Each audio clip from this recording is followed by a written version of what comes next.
Swayam Prabha. Digital India. Educated India.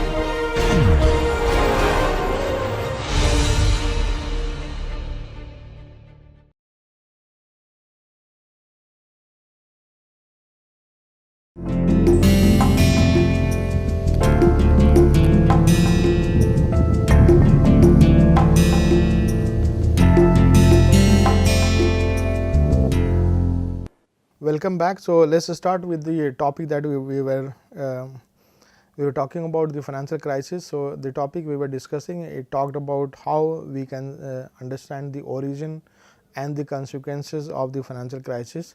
So, the brief outline will remain same. So, we talked about the how management of financial innovations, asset price boom and bust create the heightened uncertainty scenario in the economy, and this leads to the failure of financial institutions. The appropriate word would be the spread of the systemic risk in the financial the first stage of the financial crisis.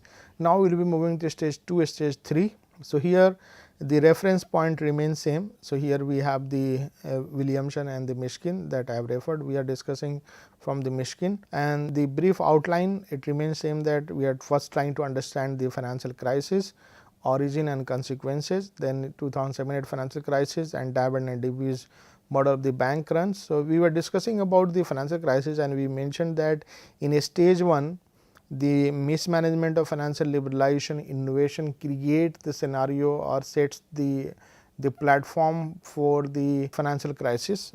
Then you have the asset price booms and bust, a general increase in uncertainty caused by failure of major financial institutions. So, these we have discussed already. Then here we have the origin of a banking crisis. So, once we have the first stage passed, then or once we have crossed the first stage, then we enter into the second stage. In second stage, we have something called the origin of the banking crisis, and this banking crisis is having the several dimensions to look at. One is about the bank panic, in the sense that when in the stage 1 the banks are giving money to the businessmen, individuals, right. So, they are creating or going for credit creation for most of the household firms and the rest of the segment. So, you can assume, and once they see that they do not have sufficient recovery of those sanctioned loans or the disbursed money, and the borrowers are not paying on time, which means that this will deteriorate the financial health of the banks.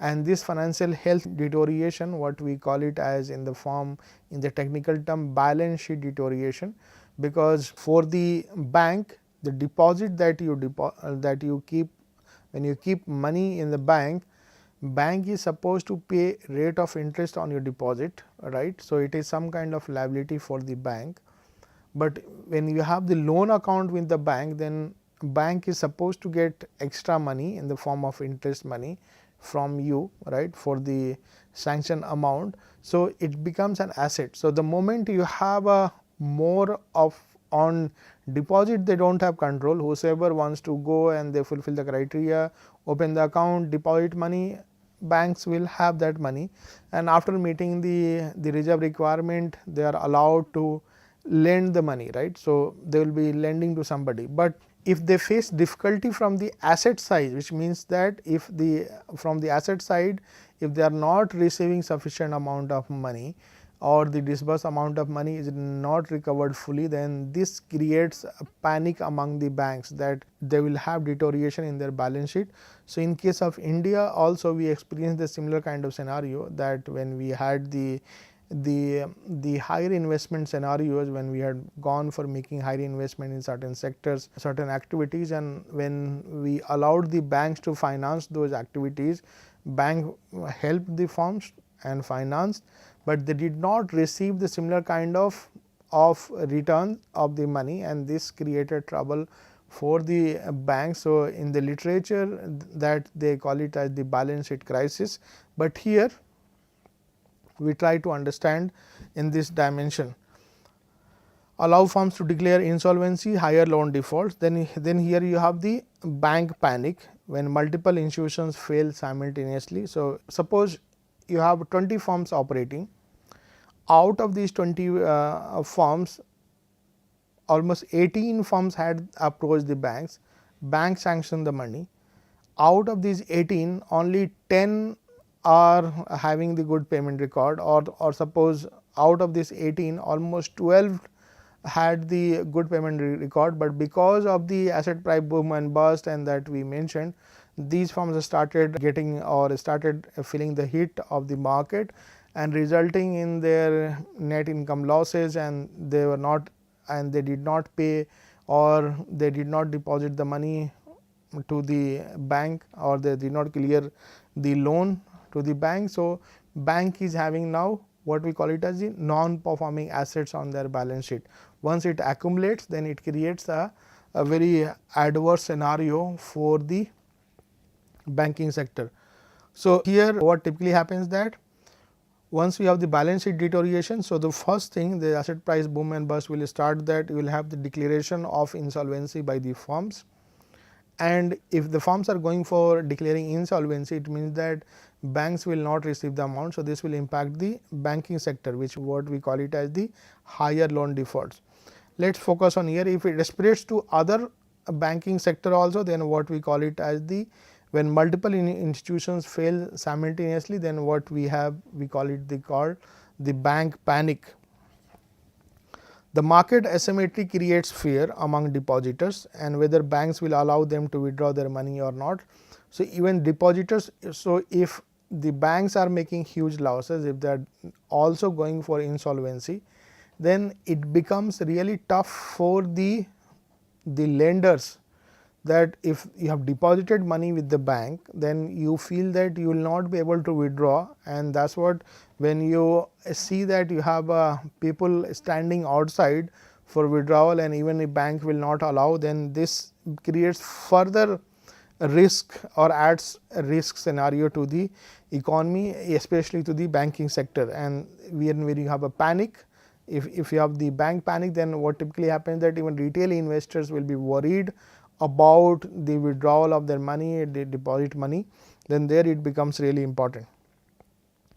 Banks sell off their assets quickly to raise the necessary fund. So, they are there. These fire sales of the asset may cause their prices to decline so much that the bank becomes insolvent. So, here first thing is that because of the deterioration in the banking sector, because of the business deterioration or the moderate business outlook, what we see is that you have the balance sheet deterioration, insolvency declaration by firms. This leads to higher loan defaults, and these bank panic and the withdrawal of money create trouble, and even banks after some time become insolvent. So, this is what we mentioned about.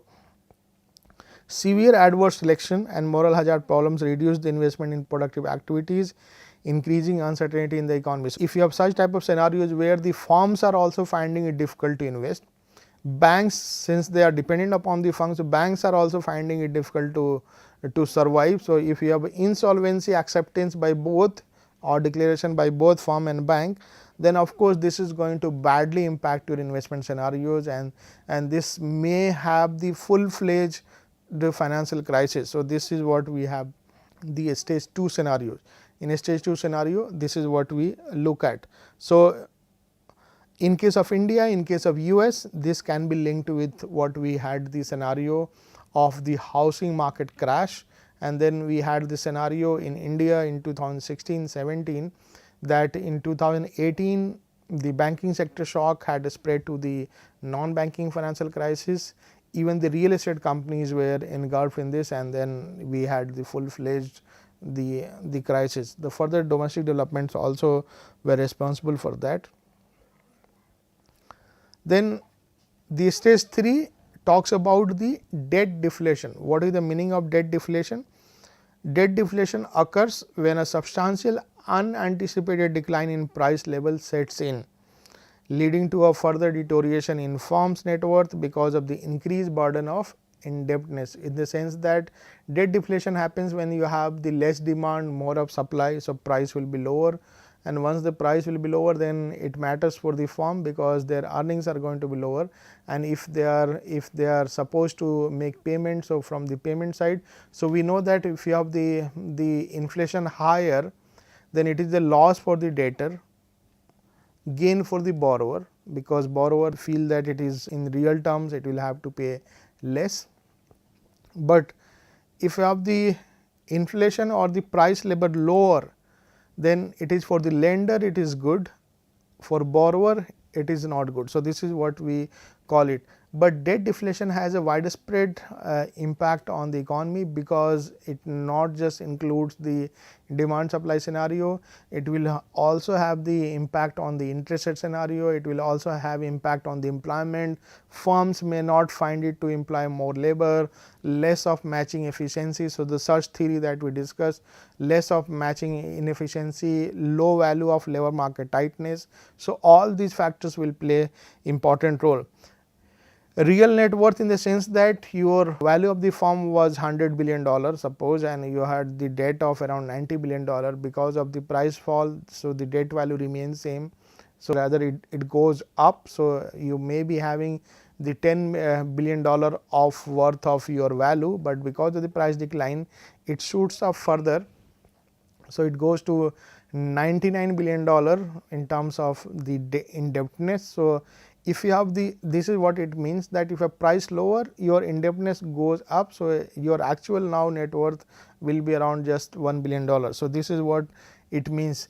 It also means that if you have the exchange rate also depreciating. So, in most of the cases what we see is that some of the firms, when they go for the external commercial borrowing, which means that they borrow from outside market, if the exchange rate is favorable. So, for example, in case of India also we saw that some of the firms, when we were having in a very I would say comfortable situation, at that time the exchange rate was much higher, or I would say exchange rate was much higher in the sense that rupee was stronger. So, as compared to what we see the exchange rate of 74 rupees, at that time the exchange rate was around 48 rupees per dollar. So, at that time firms borrowed money from outside market by listing or from the financial institutions, but when the rupee started depreciating, then this created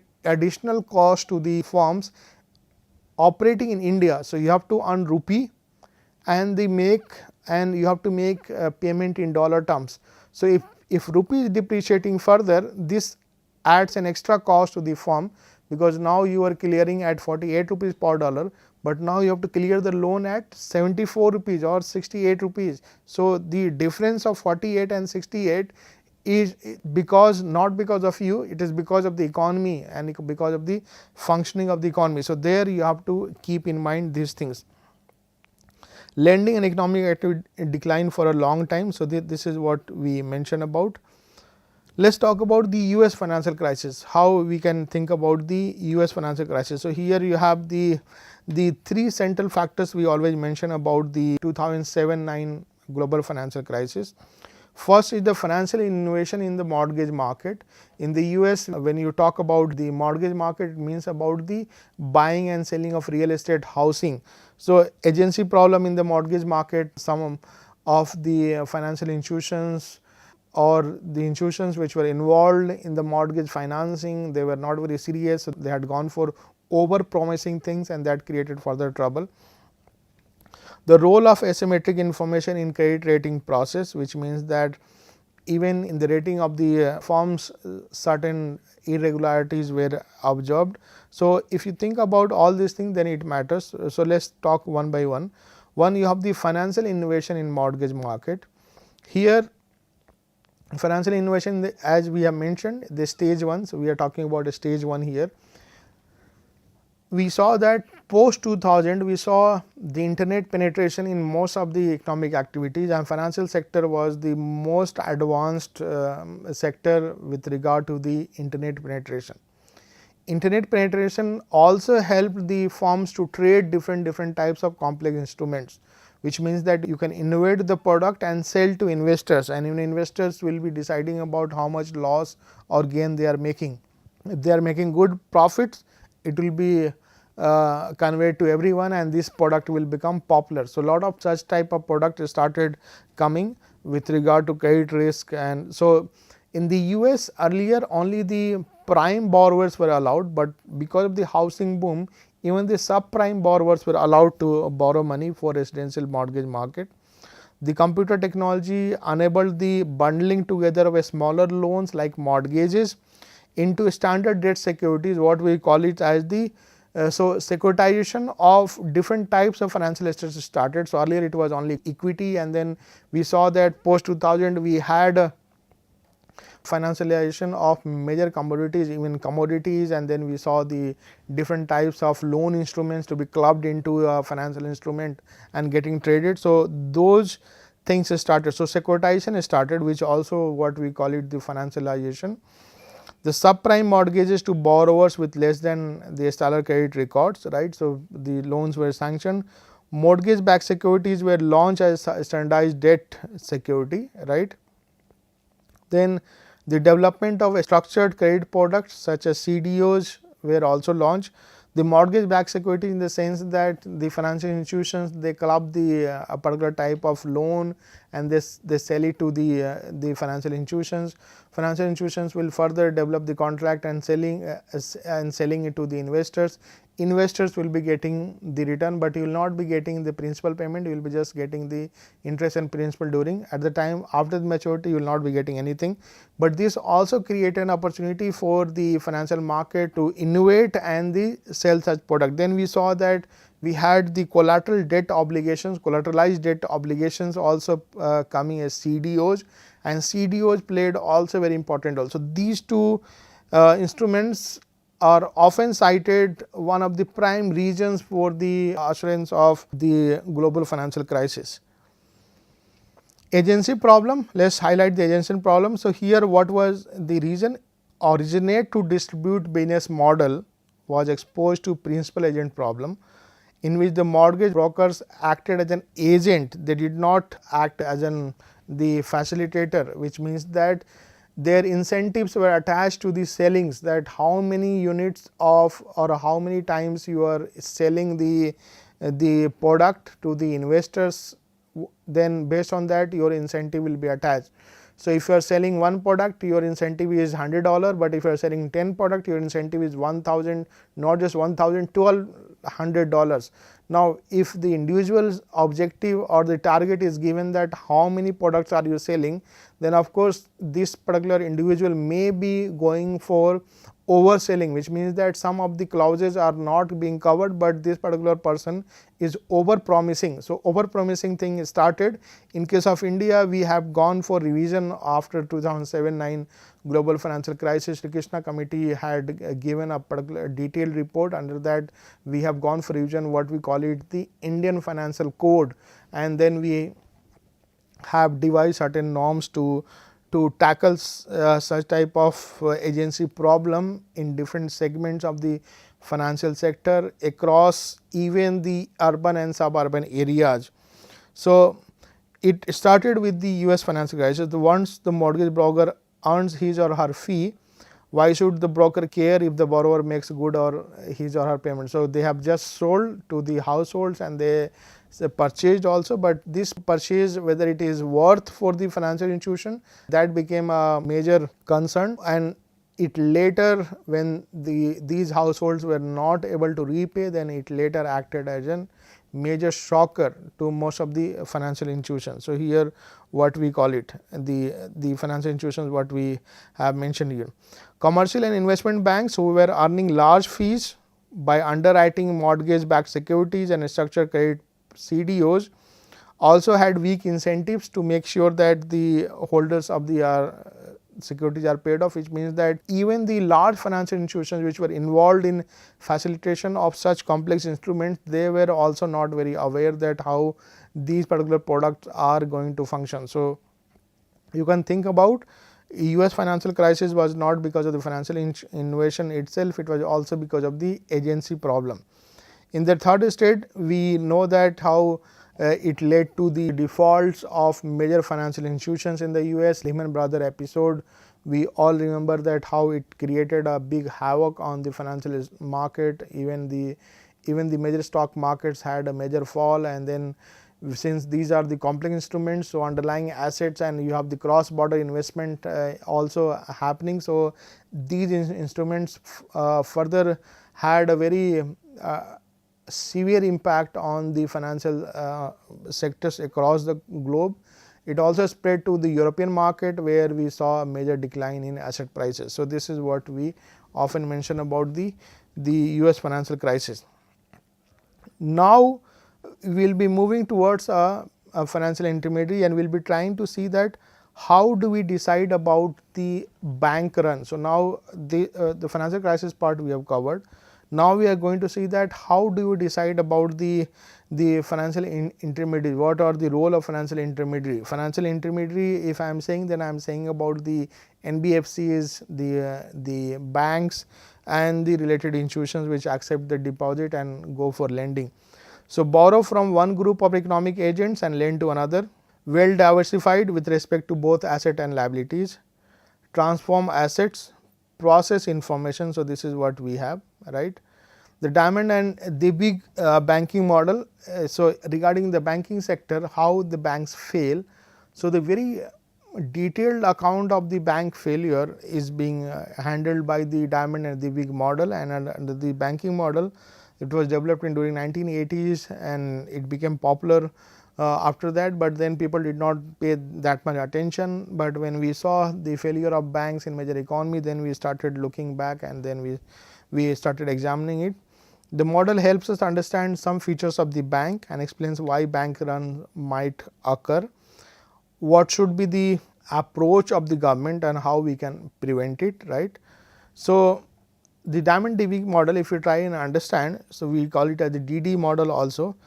When individuals, when they are in a fear that if they are being left out and if they are not allowed, or if they are reaching late to the bank and if their participation rate is low, then in the event of any uncertainty, when we have the shock, then it may happen that all the depositors would like to withdraw money at the same time. So if you have a higher withdrawal of money than the deposit in the banking sector, then the bank will have to sell some assets to meet the requirement of deposits. If the banks are selling, that is, we call it the liquidation. If liquidation process continues for some time, then this will lead to a bank run kind of scenario.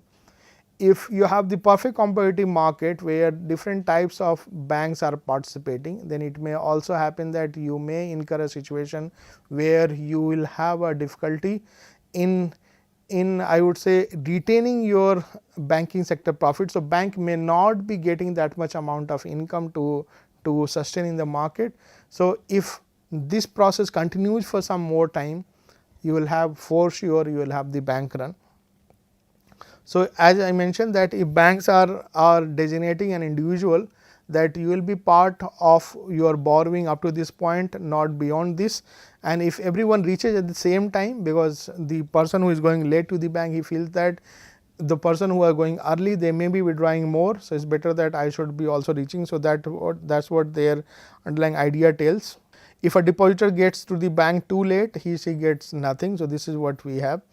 A late consumer knows that if everyone runs to the bank and requests withdrawal, they will be having nothing to withdraw, right, and it is optimal to run if everyone else does, right. Here what they say that here how the bank runs becomes a case for the other banks also, because if this process gets repeated for other banks also, then in that case it will create a bank run for most of the banks. And that's what we see, that we have any shock to the banking sector is taken seriously by the government, because central bank, because then it becomes really important.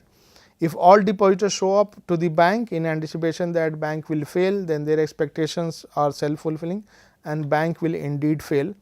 Now here what we see is that in the Diamond DB model, one of the important contribution is that how we can tackle the bank run. So, one solution or remedy that they provide is that if the government is going for deposit insurance, if the government is going for deposit insurance, then this will lead to some kind of assurance to the depositor and also to the banking that they even if they go for liquidation, the depositors are safe. But this will further create one more scenario, will be about the moral hazard, that whether whether the bank will utilize the opportunity, because if they feel that the deposit is insured, then they will be making the risky investment, right. So, if they are making the risky investment, then this will further create trouble. So, earlier it was withdrawal that was leading to the bank run, but with the deposit insurance, there is highly likely that the banks will not pay much attention for the business activity. In India, we have Deposit Insurance and Credit Guarantee Corporation, DICGC, which provides the coverage against the failure. So, it provides about 98% of the bank accounts.